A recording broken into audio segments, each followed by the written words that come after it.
Good morning, everyone. My name is Leanne Stroman, and I'm the Chair of the Conference Reference Committee and a member of FRSA Board.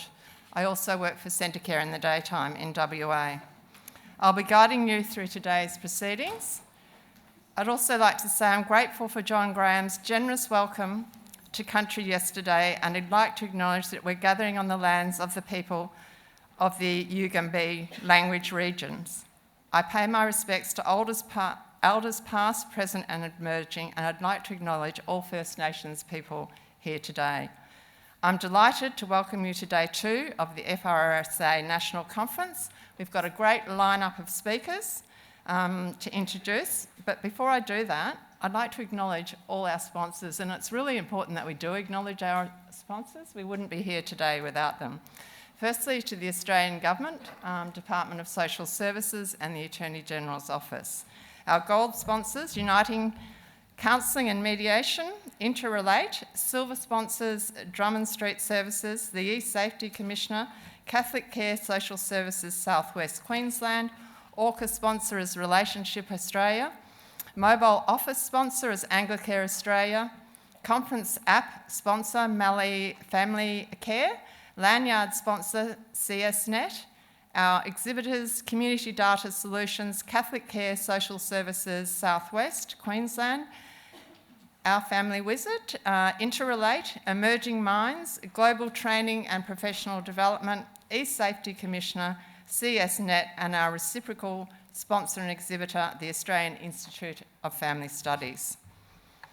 Today, our keynote address 3 is a recorded message from the Honorary Mark Dreyfus, a KC and MP. So the Honorary Mark Dreyfus was appointed Attorney General of the Commonwealth of Australia on the 1st of June 2022. He's a strong advocate for social justice and believes in creating a sustainable economy and future environment for the future generations. Let's hear from the Attorney General. I begin by acknowledging the people of the Yugambeh language region, the traditional owners of the land on which you meet this week. I pay my respects to their elders past and present and extend this respect to any Aboriginal and Torres Strait Islander people attending the conference today. And I reiterate the Government's commitment to implementing the Uluru Statement from the Heart in full, beginning with a referendum to enshrine an Aboriginal and Torres Strait Islander voice in the Australian Constitution during this term of Parliament. Thank you for inviting me to take part in the Family and Relationship Services Australia 2023 National Conference. I'm sorry I'm unable to join you in person today.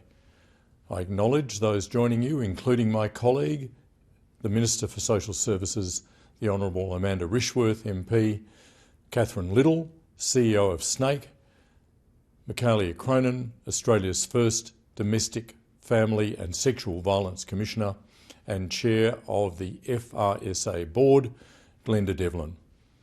I acknowledge the ongoing work of Jackie Brady and the team at Family and Relationship Services Australia.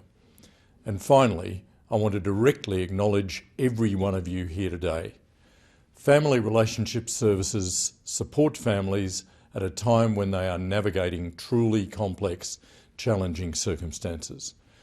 You support people as they seek to resolve practical problems like new parenting and financial arrangements while undergoing the intense stress a separation brings.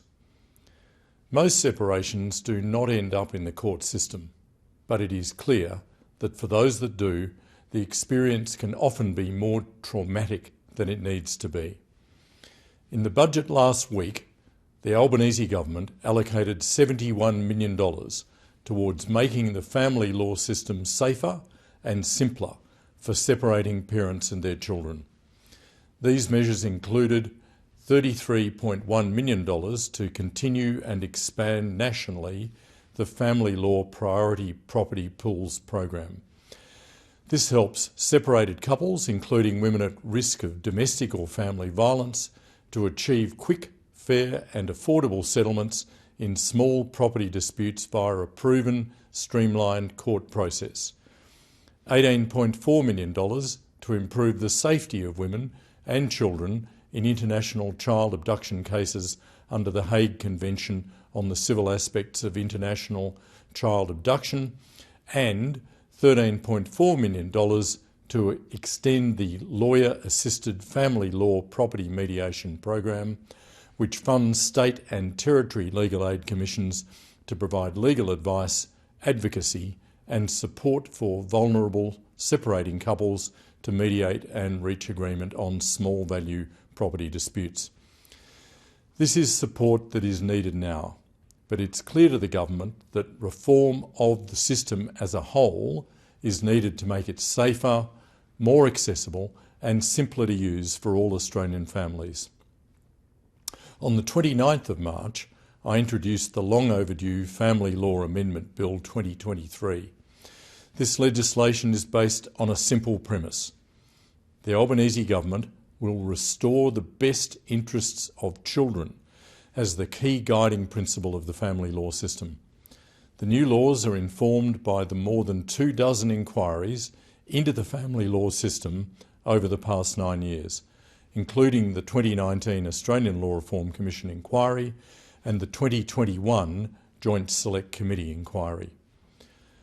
The bill makes significant changes to Part 7 of the Family Law Act, which relates to children. These long overdue reforms will replace the often confusing law around parenting arrangements with a simpler, child-focused framework. It means that for the vast majority of separated parents who agree on their post-separation parenting arrangements, it will be easier to focus on what will best benefit their children. In the minority of separations where parents can't reach an agreement, this simpler framework will make it easier for the courts to make a decision. The legislation also repeals the presumption of equal shared parental responsibility, which is widely misunderstood to mean that parents have a right to equal time with their child. It is an unnecessary additional step in the court's decision-making process. This presumption about parental responsibility has taken the focus away from the needs of children. It has led to the unacceptable situation where abusive partners have a false belief they have a right to equal time against the wishes of the other parent and their children. This happens inside and outside the court as parents negotiate parenting arrangements. The legislation recognises the importance of children having a relationship with their parents, where it is safe to do so, by preserving the ability for courts and parents to arrive at arrangements that facilitate relationships with children and their parents, as well as other people who are significant to the child. All parents have a parental responsibility for their children unless, in the very rare instance, a court orders otherwise. For most children, it is overwhelmingly in their best interest to have a meaningful relationship with both parents after separation. The legislation recognises this. Other critical measures include introducing a new best interests factor for Aboriginal or Torres Strait Islander children to recognise their right to enjoy their culture, including through their connection with family, community, country and language, ensuring children's voices are heard in parenting matters by introducing a requirement for independent children's lawyers to meet directly with the children they represent, protecting victims of family violence from systems abuse by restraining a party's ability to file repeated and unmeritorious applications without first obtaining court approval, and establishing legal mechanisms for regulation of family law professionals and clarifying the consequences for breaching parenting orders. This bill brings forward the review of the Federal Circuit and Family Court of Australia Act 2021 so that there can be a timely assessment of the restructure of the court and whether it is meeting the needs of families as intended. With 97% of parties resolving their matters outside court, it is crucial that the Family Law Act serves both families that have parenting arrangements determined by a court and those who arrive at their own agreements. The aim of the bill is to provide a simpler and safer legal framework focused on the best interests of the child in all parenting decisions, both in the court and outside the court. I look forward to the bill being passed in the Parliament. The Albanese Government is also improving access to vital information from state and territory family violence and child protection systems during family law proceedings. The Family Law Amendment Information Sharing Bill 2023 progresses the government's commitment to ending gender-based violence in a generation. The aim of the Information Sharing Bill is to promote the safety of children and adults affected by family violence and to support informed decision-making in circumstances where there is a risk to family safety. The bill establishes a court-led information sharing framework, empowering the courts to seek critical safety information earlier, more quickly, and at multiple stages throughout proceedings. This important change will mean those making decisions within the family law, family violence and child protection systems will be better informed, particularly in circumstances where there is a risk of child abuse, neglect or family violence. A statutory review of the amendments is due within 12 months after commencement. This will provide an opportunity to not only ensure the measures are improving information sharing between the courts and state and territory agencies as intended, but to understand what further work may be needed.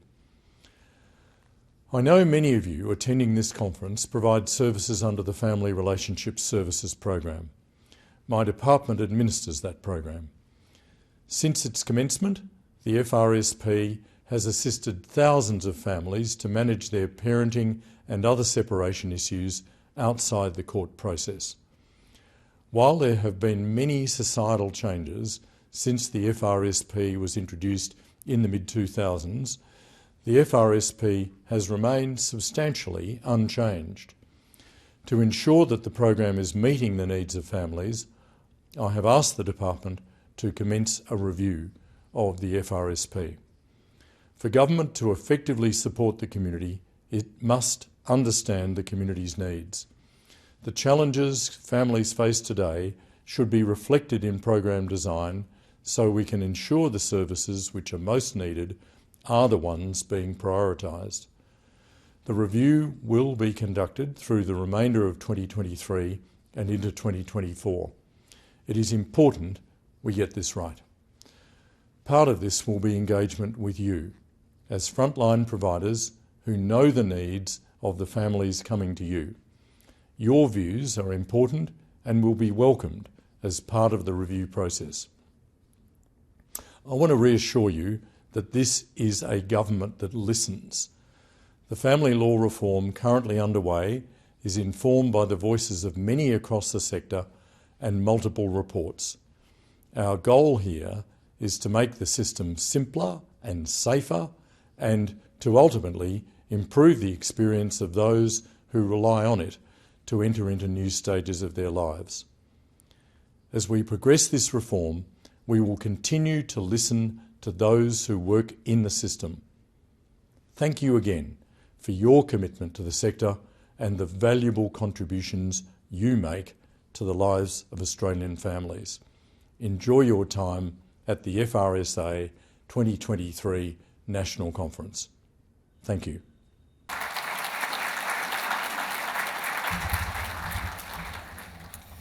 While the Attorney-General was unable to join us today, we're really grateful for his message and his strong support for the FRSA National Conference.